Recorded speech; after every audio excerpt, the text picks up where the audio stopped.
अस्सलामुअलैकुम dear students, welcome to Kashafbir skills hub MS Excel का आज हमारा फोर्थ लेक्चर है। आज के लेक्चर में हम मज़ीद फार्मूलाज का इस्तेमाल सीखेंगे।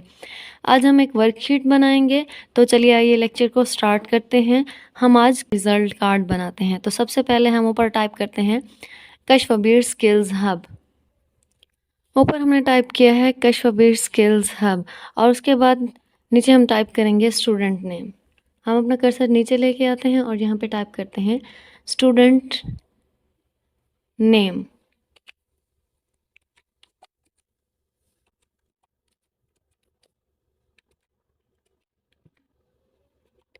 ऊपर वाले सेल में हम टाइप कर देते हैं सेकंड बैच रिजल्ट। देखिए अब जो हमारा स्टूडेंट नेम है वो एक सेल से बाहर जा रहा है, तो हम यहाँ से ए के साथ हमें जो छोटी सी बारीक सी लाइन शो हो रही है जहाँ पे हमें पता चल रहा है कि यहाँ पे सेल एंड हो रहा है, हम जैसे ही अपना कर्सर यहाँ पे लेके आएंगे तो हमारे कर्सर की शक्ल बिल्कुल चेंज हो जाएगी। अब हम अगर इसको ड्रैग करेंगे, अगर हम इसको राइट साइड पे ड्रैग करते हैं तो ये देखें राइट साइड से हमारा जो कॉलम का साइज़ है वो ज़्यादा हो गया। इसी तरह अगर हम इसको लेफ़्ट साइड पे ड्रैग करते जाएंगे तो इसका साइज़ कम होता जाएगा।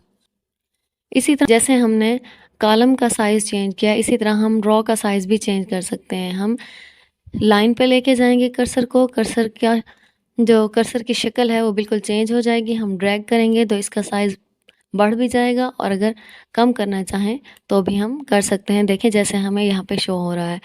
इसके अलावा हमारे पास यहाँ पे रिबन में फॉर्मेटिंग का ऑप्शन नज़र आता है। बाज़ औक़ात हमें समझ नहीं आ रहा होता कि हमारा जो सेल है हमें उसका साइज़ कितना रखना चाहिए, तो हम फॉर्मेट पे जाएंगे और यहाँ से column width, auto column width पे क्लिक कर देंगे तो ये देखें हमारे जो कॉलम है उसका साइज़ वैसे ही एडजस्ट हो गया है जितना हमारा टेक्स्ट था। इसके अलावा दोबारा हम फॉर्मेट पे जाएंगे और यहाँ से हम अगर कॉलम विड्थ पे क्लिक करेंगे तो ये देखें यहाँ पे हमारे पास छोटी सी विंडो ओपन हुई है। जो इसका हमने साइज़ चेंज किया है वो 12.71 है। वैसे जो नॉर्मली साइज़ होता है वो 8 होता है या 8.5 होता है। अगर हम इनको कम करना चाहते हैं तो हम ये वाला सेल ले लेते हैं और फॉर्मेट पे जाने के बाद हम कॉलम विड्थ पे जाएंगे और देखें यहाँ पे इसका जो बाय डिफ़ॉल्ट साइज़ है वो 8.43 है। तो हम इसको बैक करके इसका साइज़ कम कर देंगे, 4 कर देंगे और इसको ओके कर देंगे तो ये देखिए हमारा जो सेल है उसका साइज़ कम हो चुका है। हम इसको अंडू कर देते हैं और इसको पहले ही वाली हालत में ले आते हैं। अब हम देखेंगे डिफ़ॉल्ट विड्थ को। फॉर्मेट के ऑप्शन पे जाएंगे, यहाँ पे हमारे पास शो होता है डिफ़ॉल्ट विड्थ। इसका ये मतलब होता है कि हमारी शीट में जितने भी कॉलम्स हैं उन सब की विड्थ तब्दील हो जाए सिवाय उन कॉलम्स के जिनकी विड्थ हमने खुद ही चेंज की हुई है। तो हम क्या करते हैं, इसको यूज़ करते हैं।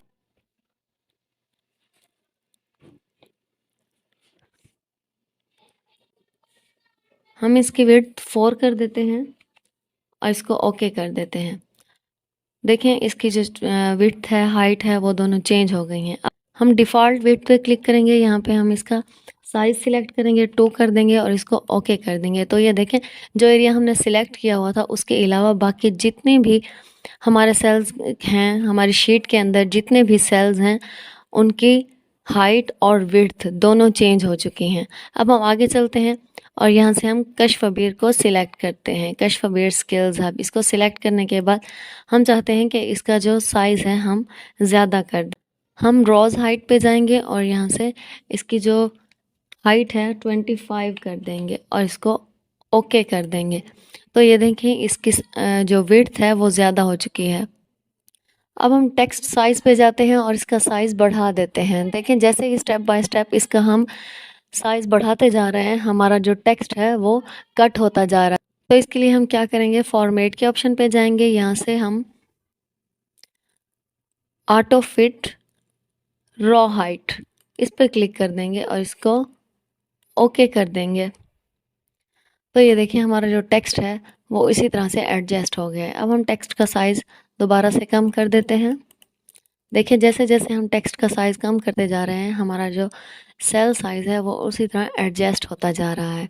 अब हम इसको यहाँ पे एडजस्ट कर देते हैं। अब हमने देखें स्टूडेंट नेम वाला कॉलम भी सेट कर लिया है, कशफवीर स्किल्स हब को भी सेट कर लिया है। अब हम नीचे स्टूडेंट्स के नेम जल्दी जल्दी टाइप करते हैं। सबसे पहले टाइप कर लेते हैं कशफवीर,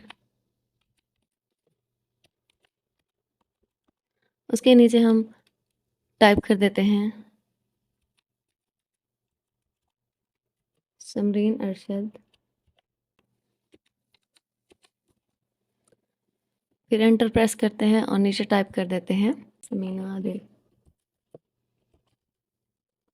और इसके बाद हम यहाँ पे टाइप करते हैं स्टूडेंट नेम के आगे टाइप करते हैं ग्राफिक्स,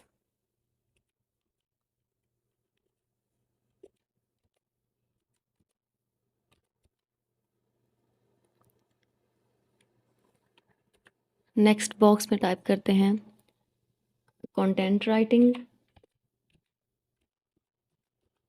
और नेक्स्ट बॉक्स में टाइप कर देते हैं स्पीकर मेकिंग।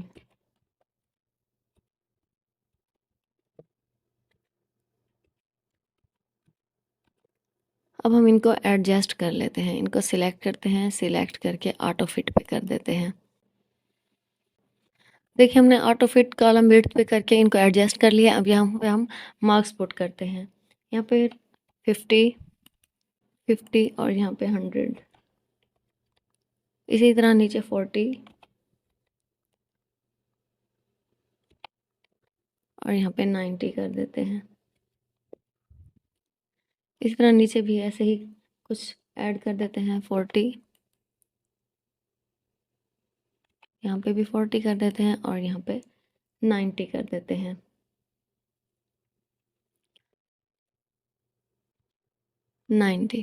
अब हम इनको सेट कर लेते हैं, इनको सिलेक्ट करते हैं, सिलेक्ट करने के बाद इनकी अलाइनमेंट मिडल अलाइनमेंट कर देते हैं और इसी तरह नीचे वाले कॉलम्स को भी सिलेक्ट करके इनको सेंटर अलाइन कर देते हैं। और अब हम यहाँ पे टोटल, यहाँ पे हम टाइप करते हैं टोटल, यहाँ पे हमने टोटल टाइप कर दिया। अब नीचे हम फार्मूला लगाएंगे, हम फार्मूला सेम वैसे ही लगाएंगे, हमने पिछले लेक्चर में जैसे फार्मूला लगाया था। सबसे पहले इज इक्वल टू, उसके बाद सेल एड्रेस, सबसे जो पहला हमारा सेल एड्रेस है वो है B4, तो हम यहाँ पे टाइप करेंगे B4।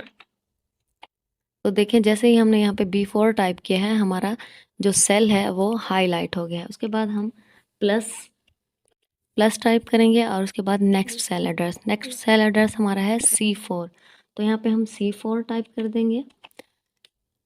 C4 टाइप करने के बाद हम दोबारा प्लस लगाएंगे और फिर next cell address, next cell address है हमारा D4, तो यहाँ पे हम D4 टाइप कर देंगे, D4 और फिर एंटर प्रेस कर देंगे। देखें हमने जैसे ही एंटर प्रेस किया है, यहाँ पे हमारा हमें आंसर शो हो गया है। नीचे वाले सेल्स का ऑटोमेटिकली आंसर ले सकते हैं, वो कैसे? देखिए हमने तीनों सेल्स को सिलेक्ट किया है, जो आंसर वाला सेल था उसको भी और नीचे वाले दोनों सेल्स को भी। उसके बाद हम Ctrl+D प्रेस करेंगे तो ये देखिए ऑटोमेटिकली हमारा आंसर जो है हमें यहाँ पे शो हो रहा है। ये सबसे आसान तरीका है बाकी जो हमारे सेल्स हैं उनमें फार्मूला अप्लाई करने का। इसके बाद नेक्स्ट में हम क्या करेंगे देखेंगे, परसेंटेज, यहाँ पे हम टाइप कर देते हैं परसेंटेज, ऑटो फिट कर देते हैं।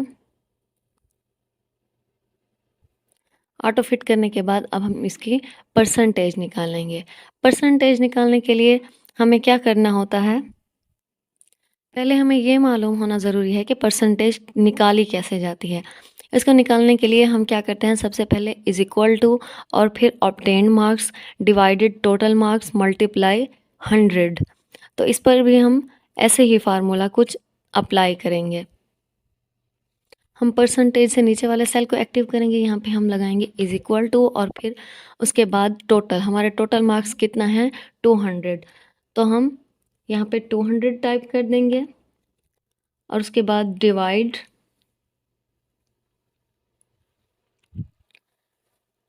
200, जो हमारा सेल एड्रेस है हम इसको भी ऐड कर सकते हैं। हमारा सेल एड्रेस है E4, तो हम यहाँ पे टाइप कर देंगे 4। तो ये देखिए हमारा जो सेल था वो हाईलाइट हो गया है। और फिर उसके बाद हम यहाँ पे मल्टीप्लाई, ये जो हमारा स्टार का निशान हमें यहाँ पे नज़र आ रहा है, इसके लिए मैंने शॉर्ट की लगाई है Ctrl+8। ये स्टार लाने के लिए मैंने Ctrl+8 की शॉर्ट की लगाई है। और फिर हम क्या कर देंगे, 100 पे इसको डिवाइड कर देंगे। एंटर प्रेस करेंगे तो ये देखिए यहाँ पे हमारी परसेंटेज निकल आई है। क्योंकि यहाँ पे मार्क्स टोटल हैं तो इस वजह से इसकी जो परसेंटेज है वो 100 है। और फिर नीचे वाले सेल्स की परसेंटेज निकालने के लिए भी हम सेम वही फार्मूला अपनाएंगे जो हमने मार्क्स निकालने के लिए ट्राई किया था। हम इनको सिलेक्ट करेंगे, सिलेक्ट करने के बाद Ctrl+D प्रेस करेंगे तो ये देखें यहाँ पे हमारी परसेंटेज निकल आई है। अब यहाँ पे हमारी परसेंटेज तो निकल आई है, लेकिन जो परसेंटेज के बाद इशारिया का निशान है, इशारिया के बाद पॉइंट्स बहुत ज़्यादा हैं। तो यहाँ पे हमें दो ऑप्शंस शो होते हैं, एक है इंक्रीज डेसिमल और दूसरा है डिक्रीज डेसिमल। अगर हम इन पॉइंट्स को कम करना चाहते हैं तो हम डिक्रीज डेसिमल पे क्लिक करते जाएंगे। देखें जैसे ही मैं डिक्रीज डेसिमल पे क्लिक करते जा रही हूँ पॉइंट्स कम होते जा रहे हैं। अगर मैं इंक्रीज डेसिमल पे क्लिक करते जाऊँगी तो देखिए पॉइंट्स बढ़ते जा रहे हैं। हम डिक्रीज डेसिमल पे क्लिक करते हैं और सिर्फ यहाँ पे एक पॉइंट रख लेते हैं। देखें अब हमारा पूरा रिजल्ट कार्ड बन चुका है। हमारा आज का लेक्चर इतना ही था। प्रैक्टिस कीजिएगा, फार्मूलाज जो मैंने बताए हैं उनको आप नोटबुक पर नोट कर लीजिएगा। बार बार आपने प्रैक्टिस करना है, लेक्चर को गौर से देखना है। अल्लाह हाफिज़।